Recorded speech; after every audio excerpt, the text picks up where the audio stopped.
ഒരു മുമ്പ് സീരിയലിലേക്ക് എല്ലാവർക്കും സ്വാഗതം. ഈ ചാനൽ ഇഷ്ടപ്പെട്ടാൽ ലൈക്ക് ചെയ്യുക, സബ്സ്ക്രൈബ് ചെയ്യുക. അലീന ആ വീട് വിട്ട് പോകാൻ വേണ്ടി ഒരുങ്ങുകയാണ്. ബാലചന്ദ്രൻ്റെ അടുത്ത് പറയുക, ഞാൻ എന്തായാലും പോവുക, ഇനി ഞാൻ ഇവിടെ നിൽക്കേണ്ട ആവശ്യമില്ല. ഇത് കേട്ടതും ബാലചന്ദ്രൻ പറയുക, നീയാണെങ്കിൽ എന്നെ അച്ഛനെ പോലെ കരുതിയിട്ടില്ല എന്ന് എനിക്കിപ്പോൾ മനസ്സിലായി. അപ്പോൾ അലീന പറയുന്നുണ്ട്, അത് അച്ഛന് തോന്നുന്നതാ. ഞാനാണെങ്കിൽ ആദ്യമായിട്ട് അച്ഛാന്ന് വിളിച്ച നിമിഷം മുതൽ എനിക്കത് പറഞ്ഞറിയിക്കാൻ പറ്റാത്തതാണ്. എനിക്ക് ഒരച്ഛൻ ഇല്ലാത്ത അവസ്ഥ അറിയാമല്ലോ. ആ രീതിയിൽ എനിക്ക് ഇന്നും എന്നും അച്ഛനായിരിക്കും എന്നൊക്കെ പറയുന്നുണ്ട്. ഇത് കേട്ടതും സങ്കടം വരികയും ചെയ്യുന്നുണ്ട് ബാലചന്ദ്രനെ. അങ്ങനെ ബാലചന്ദ്രൻ പറയുക, എന്തായാലും ഇനി നീ ഈ വീട് വിട്ട് പോകരുത്, നീ ഇവിടെ നിൽക്കേണ്ടത് നമുക്ക് എല്ലാവർക്കും അത്യാവശ്യമാണ്. എന്തിനാ നീ ഇത് രോഹിതിൻ്റെ അടുത്തൊക്കെ പറഞ്ഞത്? അവർ എൻ്റെ മുന്നിൽ നീ നാണം കെടുത്തിയില്ലേ? എൻ്റെ മോളെന്ന് പറഞ്ഞാൽ ഞാൻ നിന്നെ ഇവിടെ നിർത്തിയിരുന്നത് എന്നൊക്കെ പറയുന്നുണ്ട്. ഇത് കേട്ടത് അലീന പറയുക, അതിന് വേറെ വിഷമിക്കേണ്ട കാര്യമൊന്നുമില്ല. ഞാനാണെങ്കിൽ സത്യം എന്നായിരുന്നാലും അറിയേണ്ടതല്ലേ? ഇനി അറിയാൻ കുറച്ച് ദിവസങ്ങൾ മാത്രം. ഞാൻ ഇവിടെ നിന്ന് പോകുന്നത് അന്ന് മുതൽ അവരെല്ലാ സത്യങ്ങളും അവർ തന്നെ തിരിച്ചറിയും എന്ന് പറയുന്നുണ്ട്. അങ്ങനെ ബബിതയാണെങ്കിൽ വന്ന് അച്ഛനടുത്ത് ചോദിക്കുക, അപ്പോൾ അച്ഛൻ്റെ മോളല്ലേ അലീന ചേച്ചി എന്ന് ചോദിക്കുന്നുണ്ട്. അപ്പോഴത്തേക്കും പറയുക, ഇല്ല, പക്ഷേ ഇത് ഒരു രക്തബന്ധമുണ്ട്, അത് എന്താണെന്ന് അവളുടെ അടുത്ത് മാത്രം ചോദിച്ചാൽ മതി എന്ന് പറയുന്നുണ്ട്. അങ്ങനെ വിഷമിച്ചുകൊണ്ട് വീണ്ടും പോവുകയാണ് അലീനയുടെ അടുത്ത്. എന്നാലും ഞങ്ങളുടെ ഇത്ര നേരം ദിവസം കള്ളം പറഞ്ഞിട്ടാണല്ലേ ഇവിടെ നിന്നത്? എൻ്റെ അച്ഛനാന്ന് പറഞ്ഞിട്ട്. പക്ഷേ അച്ഛനെ ഞാൻ എന്തുമാത്രം ദ്രോഹിച്ചെന്നറിയാവോ ഇതിൻ്റെ പേരിൽ? എന്നിട്ടും ഞാൻ നിങ്ങളെ സ്നേഹിച്ച് തുടങ്ങിയതായിരുന്നു. ഇപ്പം വീണ്ടും ഇങ്ങനെയൊക്കെയാണ്. എന്നിട്ട് അവസാനം പോവുകയും ചെയ്തു ഞങ്ങളെ സ്നേഹം പിടിച്ച് പറ്റിയിട്ട് എന്നൊക്കെ പറയുന്നുണ്ട്. ഇത് കേട്ടിട്ട് അലീന ഒന്നും മിണ്ടാതെ നിൽക്കുക. അലീന പറയുക, എന്തായാലും നിങ്ങൾ എൻ്റെ സ്വന്തം അനിയത്തി തന്നെയാണ് എനിക്ക്. നിങ്ങൾ 3 പേരുമായിട്ട് എനിക്ക് അവിടെ തറവാട്ടിൽ പോയി നിൽക്കണമെന്ന് ഭയങ്കര ആഗ്രഹമായിരുന്നു. അത് സാധിച്ചു. അതിനൊക്കെ കാരണങ്ങളുണ്ട്. അതിനെ അറിയാൻ വേണ്ടി മോൾ അറിയാൻ കുറച്ച് ദിവസങ്ങൾ മാത്രമേ എന്നൊക്കെ പറയുന്നുണ്ട്. ഇത് കേട്ടതും ദേഷ്യം വരികയും ചെയ്യുന്നുണ്ട് ബബിതയ്ക്ക്. എന്ന് സങ്കടം തോന്നുകയും ചെയ്യുന്നുണ്ട്. ഓരോ കാര്യത്തിനും എപ്പോഴും ഇപ്പോൾ സ്നേഹിച്ച് തുടങ്ങിയത് മുതൽ ഓരോ കാര്യം പറഞ്ഞ് എപ്പോഴും അലീനയുടെ കൂടെ ആയിരുന്നു ബബിത. എന്നാൽ കൃഷ്ണമോളേക്കാളും. പക്ഷേ കൃഷ്ണയ്ക്ക് എല്ലാം അറിയാമെങ്കിലും ബബിതയുടെ അടുത്ത് പറയുക, നിങ്ങൾ വിഷമിക്കേണ്ട കാര്യമൊന്നുമില്ല, എന്തായാലും നമ്മുടെ സ്വന്തം ചേച്ചി തന്നെയാണ്, അത് അറിയുന്നൊരു നിമിഷം വരും എന്ന് പറയുന്നുണ്ട്. ഇത് കേട്ടതും ബബിത ആലോചിച്ചോടെ നിൽക്കുകയാണ്. എന്നാണ് അതിനുശേഷം അലീനയുടെ അടുത്ത് നിന്ന് പോവുകയും ചെയ്യുന്നുണ്ട് ബബിത. ഓരോ കാര്യം പറഞ്ഞിട്ട് ഇരിക്കുക രോഹിത്തിൻ്റെ അടുത്ത്.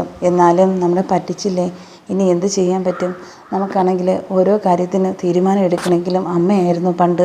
പക്ഷേ ഇന്ന് അലീന ചേച്ചി എന്ന സ്ഥാനത്ത് ഇനി ചേച്ചിയും പോവുക. ഇനിയാണെങ്കിൽ ആരും നമുക്കില്ല. അച്ഛനാണെങ്കിലോ അച്ഛനും വലിയ സങ്കടത്തിലാണ്. അമ്മയാണെങ്കിൽ വർണ്ണതുമില്ല. ഇനി എന്ത് ചെയ്യും എന്നൊക്കെ പറയുന്നുണ്ട്. വിഷമിക്കേണ്ട ഒരു കാര്യവുമില്ല എന്നൊക്കെ പറയുക.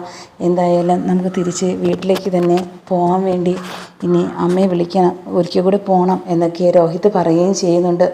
എന്നാൽ രോഹിത്തിനാണെങ്കിൽ അമ്മയാണെന്ന് അറിയത്തില്ല അലീനയുടെ അമ്മ. പക്ഷേ അത് അറിയുന്ന നിമിഷം എല്ലാവരും ഭയങ്കര സങ്കടത്തിലായിരിക്കുമെന്ന് കൃഷ്ണ പറയുന്നുണ്ട് അലീനയുടെ അടുത്ത്. എന്നാൽ അലീന വീണ്ടും പറയുക, ഓരോ കാര്യത്തിനും എല്ലാത്തിനും ബുദ്ധിമുട്ടിച്ചുകൊണ്ടിരുന്നത് എന്നെയായിരുന്നു. ഇവിടുത്തെ അമ്മയ്ക്ക് നോക്കാൻ വേണ്ടിയില്ലേ ഞാനിവിടെ കൊണ്ടുവന്നത്. പക്ഷേ ഇപ്പോൾ തറവാട്ടിൽ പോയില്ലേ, ഇനി അതിൻ്റെ ആവശ്യമില്ലല്ലോ എൻ്റെ. അതുകൊണ്ട് ഞാനൊരു ജോലിക്കാരിയാണ്. പക്ഷേ എൻ്റെ ഈ ശമ്പളം കിട്ടുന്ന പൈസ മൊത്തവും അത് കൊടുക്കേണ്ടത് ശരണ്യയ്ക്കാണ്. അവൾ വിദ്യാഭ്യാസത്തിന് വേണ്ടി ഞാനത് അവളുടെ അടുത്ത് പറഞ്ഞിട്ടുണ്ട്. അത് നിന്നെക്കൊണ്ട് പരിചയപ്പെടുത്തിയതും അതുകൊണ്ടാണ്. ആ പൈസ അവർക്ക് തന്നെ കൊടുക്കണം. ആ ഒരു വില അവൾ മനസ്സിലാക്കി അവൾ പഠിക്കണം എന്നൊക്കെ പറയുന്നുണ്ട്. ഇത് കേട്ട് സങ്കടം തോന്നുന്നുണ്ട് ബാലചന്ദ്രനൊക്കെ. എന്നിട്ടും ബാലചന്ദ്രൻ പറയുക, ഓരോ കാര്യത്തിനും എപ്പോഴും നിന്നെ ആശ്രയിച്ചിരുന്നതാണ് ഞാൻ ഈ വീട്ടിൽ. എന്നാൽ ഇന്ന് എനിക്ക് ആരും ഇല്ലാത്തൊരു അവസ്ഥയായി പോയിരിക്കുന്നു എന്ന് പറഞ്ഞ് ഭയങ്കര സങ്കടത്തിൽ പറയുന്നുണ്ട് അലീനയുടെ അടുത്ത്. നീ ഇവിടുന്ന് പോകരുത് എന്നൊക്കെ വീണ്ടും പറയുന്നുണ്ട്. എന്നാൽ ഇല്ല, എൻ്റെ ആവശ്യം ഇനി ഇവിടെ ഇല്ല, ഞാൻ തീർച്ചയായിട്ടും ഞാൻ പോവും, എന്നാലേ ഈ വീട്ടിലേക്ക് തിരിച്ച് മേഡം വരുള്ളൂ എന്നൊക്കെ പറയുന്നുണ്ട്.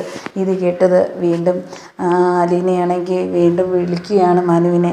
എന്തായാലും എനിക്ക് എവിടെയെങ്കിലും താമസിക്കാനൊരു സ്ഥലം നോക്കണം, ഞാൻ ഇവിടുന്ന് പോകാൻ വേണ്ടി തീരുമാനിച്ചിരിക്കുക എന്ന് പറയുന്നു. മനു പറയുന്നുണ്ട്, എന്തായാലും കുറച്ച് ദിവസം കൂടെ നീ നിൽക്കുക അവിടെ, എന്നിട്ട് ഞാൻ നോക്കിയിട്ട് നല്ലൊരു സ്ഥലം നോക്കിയിട്ട് പറയാം എന്ന് പറയുന്നുണ്ട്.